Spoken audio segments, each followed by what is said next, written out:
Welcome to a new edition of the Neon Jazz interview series with Nashville-based jazz pianist, composer, producer, arranger, and teacher Pat Coil. He was born and raised in Jefferson City, Missouri, and spent quality time in the Kansas City scene. Now he's living in Nashville, Tennessee, and remains quite busy with many projects, like his latest 2021 CD, How Deep is the Ocean. Over the years, he has been all over the musical spectrum of jazz, R&B, pop, country, and gospel, touring the world with the likes of Carmen McCrae, Woody Herman, Larry Carlton, Natalie Cole, and so many others. He's got a tremendous story. Enjoy. Cool. Hey, thanks for taking a minute out for Neon Jazz. I appreciate it.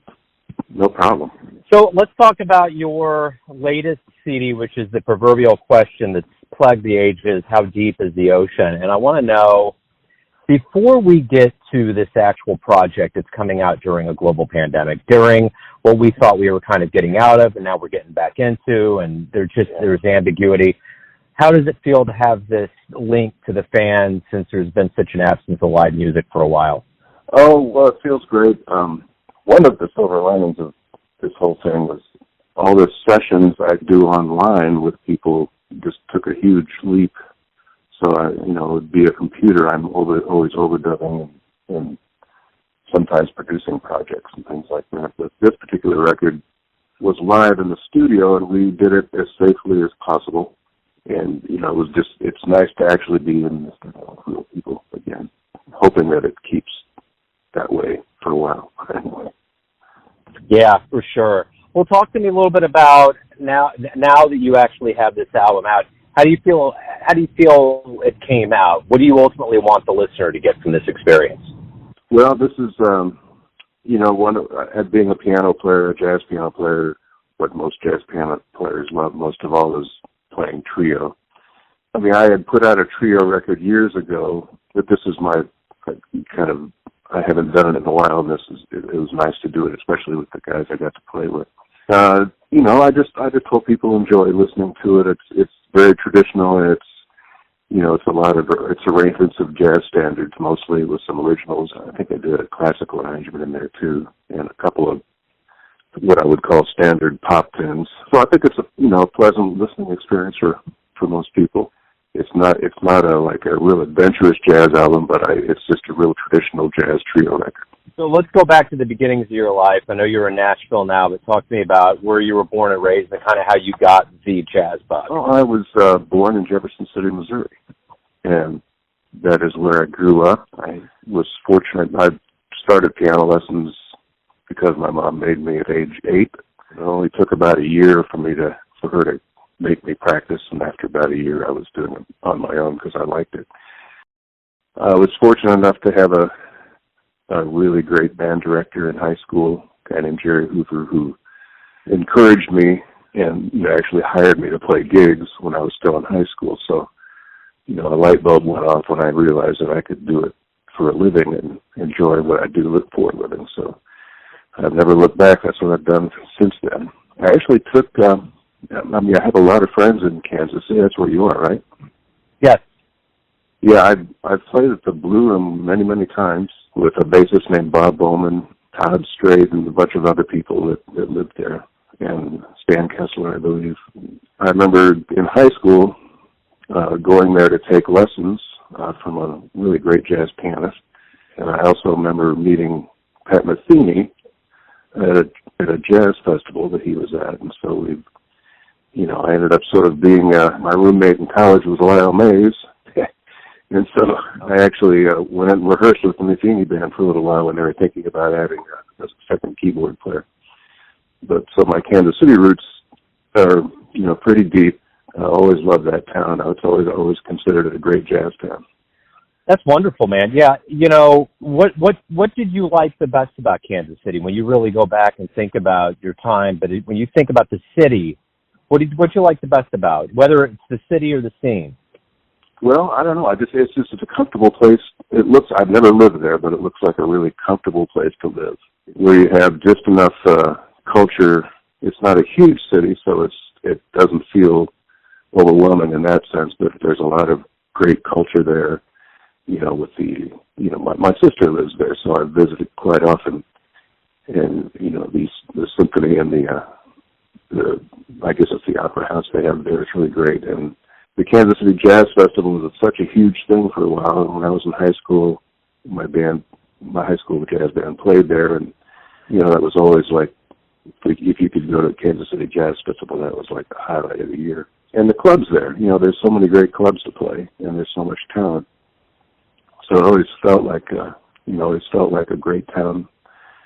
If I didn't live in Nashville, that would be one of my top choices as far as a place to live. You did mention the Jazz Fest, but do you remember what your very first show was that really made you think, wow, I'd love to do that? Yeah, my band director, Jerry Hoover, who's still around, lives in St. Louis now, he took me to a Stan Kenton concert, and it was at the old train station in Kansas City. There used to be a nightclub there. So he took me there to hear the Stan Kenton band. I was probably, maybe 15 years old, I'm not sure. But anyway, so I went there. They wouldn't let me in because I was underage. So we went on to the backstage door because he knew a couple of the guys in the band. Still couldn't get in. They wouldn't let me in. There was this tall man in the background kind of watching all this go down, and after everybody sort of filtered away, he motioned for me to follow him. And so I did. And it turned out this was Stan Kenton himself. I didn't know it at the time. And he had his guys put drum cases underneath the piano on the stage, and of course the stage had curtains, so they were drawn. And he said, sit down here and just stay there for the concert. I heard the Stan Kenton band from in the middle of the band underneath Stan's piano, and that was the moment where I thought, yeah, this is what I want to do. Wow, that's a wonderful answer, man. Talk to me a little bit about how your journey in life brought you to Nashville and doing as many prolific things as you've done with so many artists, TV, film, that whole realm. Well, I went straight from college. I went to North Texas. I went on the road with the Woody Herman band and, was actually on that band 3 different times. But it gave me an opportunity to tour the world and especially the United States to kind of see where I wanted to be and where I wanted to end up. And I remember I moved at one point I left the band and moved to New York for a little while. As great as that was, it was just, for a Midwest kid, it was just a little much. So I went back on the road with Woody, and then ended up, after my second stint on the band, moving to Dallas, Texas, where I had a bunch of friends there since I went to North Texas that were in the jingle scene. There was a big recording scene there for jingles and commercials and industrial films and stuff like that. And I got into that scene and started being a recording musician. It was pretty much every day we would record. And then also there were great clubs in Dallas and great players, of course, because of the nearness of the school. And I was able to form my own band called Recoil at the time. Be able to write for it and compose for it and play in front of an audience was just a fantastic education. From there, I left Dallas, and that was on one of my third stint of the band, which was basically just a European tour. And then I moved to Los Angeles and got into the TV film. Well, before I got into the TV film business, I went on the road with Carmen McCrae for a few years, and that was a great education in itself because of being able to, with a trio, accompany a singer. I learned a lot from her. But then I got into the TV film business as a player, as basically piano and synthesizers, and played for just hundreds and hundreds of films and shows, Star Trek and Spencer for Hire, a bunch of shows. From there, I spent about 12 years there, and then I had some friends that were, I got married and I had kids, and I thought about where I wanted to live other than Los Angeles because it just didn't feel like the best place for bringing up kids, at least where we lived. I had some friends in Nashville that loved it and were doing pretty good, and so I checked it out, and we just kind of took a leap of faith and went to Nashville, and that's where I've been ever since. It seems like every time I talk to musicians that are veterans of being in that world of film and TV and music, there seems to be kind of this ideological clashing between the inherent way that jazz works, which is this improv thing. You do it once, total freedom, and then you put that up against something that has time constraints, specifics, and things that are totally different and, you know, kind of inverse of what you would do with jazz. How do those worlds work for you, feed into each other, and make it make sense? As I said, when I was in Dallas, that's where I sort of got my training as a studio musician. So it wasn't that big of a leap to go to LA and do it. And it's basically, it's another skill. You're wearing another hat. Jazz has always been my first love, but, you know, I live in Nashville. I play country sessions. I play gospel sessions. I play all kinds of music. And I know one thing Woody Herman said when I was on the band, and I think he was quoting Duke Ellington, is that there's only two kinds of music, good and bad. And Woody was a big proponent of, like, you know, taking, like, pop tunes and doing big band arrangements, stuff like Steely Dan tunes and stuff like that. So I took, you know, and my band director at high school said, you know, learn how to play as many different styles as you can, and you'll always work. And so I took that to heart. So I've always been a multi-genre player. You know, I think the secret is loving what you do, even if it's a country tune, loving, you know, really enjoying the craft of playing the right part for the song and to serve the song. You know, as long as it's done well with great players, I enjoy that process a lot. What do you like the best about being a professional musician overall? You know, every day you wake up, you get to create and make music. What's the best part of that process for you? When you're in the middle of creating, you know, or when you're in the middle of playing, when you're playing a solo, or when you're writing a song, or, you know, sitting at the computer, you know, putting together a cue for a TV show or something like that. It's basically all encompassing. It's kind of like fishing or golf. That's all you think about.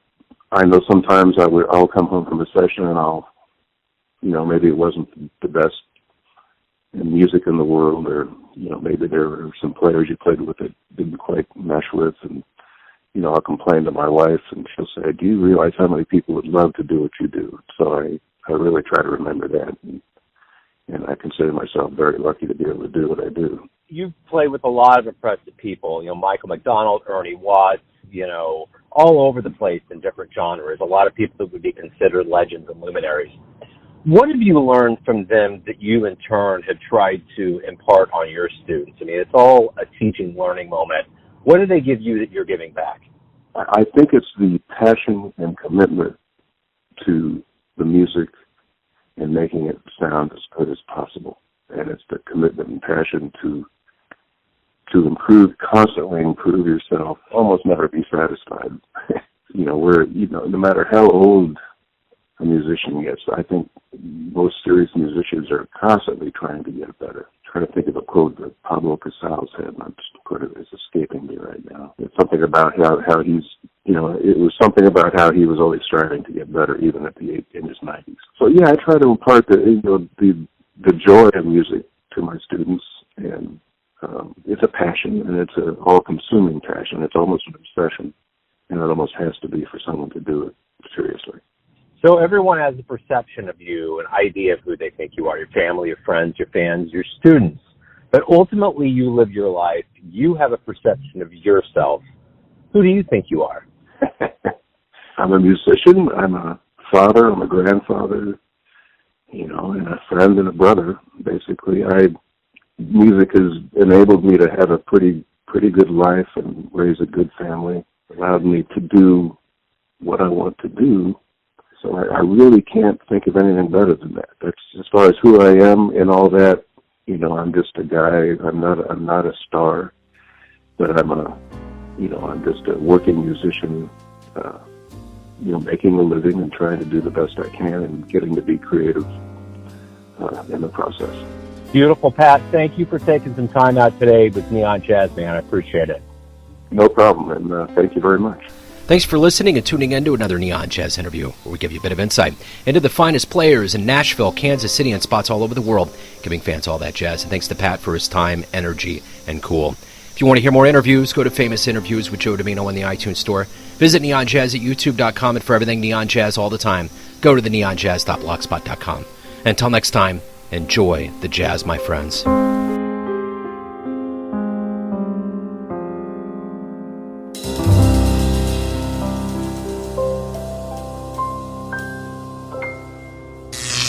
Neon Jazz.